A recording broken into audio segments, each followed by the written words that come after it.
তুমি আমাকে খুব ভালোবাসো তাই না? হ্যাঁ, আমিও তোমাকে অনেক ভালোবাসি। তাহলে তুমি আমাকে বিয়ে করো না? তুমি বিয়ে করবে? ঠিক আছে, চলো তোমার বাপ মায়ের কাছে। খালা। হ্যাঁ মা, কিছু বলবে? টনি, এটা তোমার কে হয়? এটা আমার মা। আর এটা? আব্বা। ওরে আমার মধু, ওরে আমার সোনা, তুই আমাদেরকে চিনতে পেরেছিস? আপনার ছেলে তো এখন সুস্থ হয়ে গেছে, এবার আমার প্রাপ্যটা আমাকে বুঝিয়ে দিন। হ্যাঁ অবশ্যই, আজ আমি অনেক খুশি। তোকে তো কি বলে ধন্যবাদ দেবো মা, তার আমি ভাষা খুঁজে পাচ্ছি না। তুমি একটু দাঁড়াও মা, আমি এক্ষুনি আসছি।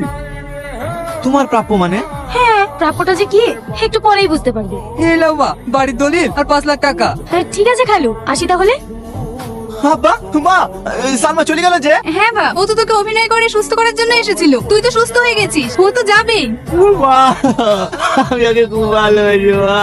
যাই কেন ভালোবাসবি? তুই যাকে ভালোবাসিস তাকে তো সাইকেল আনতে গেছে। ও যেদিন আসবে না তোদের ধুমধাম করে বিয়ে দেবো।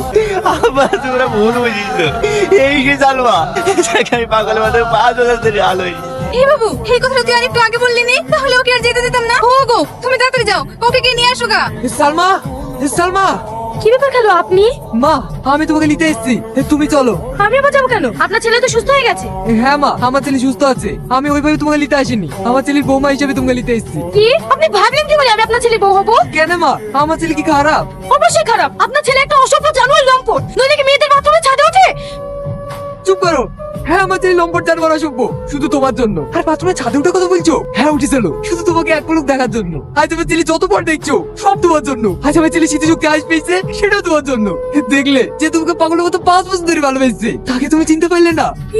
এসব আপনি কি বলছেন খালু? জনি আমাকে এত ভালোবাসে আর আমি আর ভালোবাসে চিনতে পারিনি। খালু, জনি এখন কোথায় আছে? সালমা,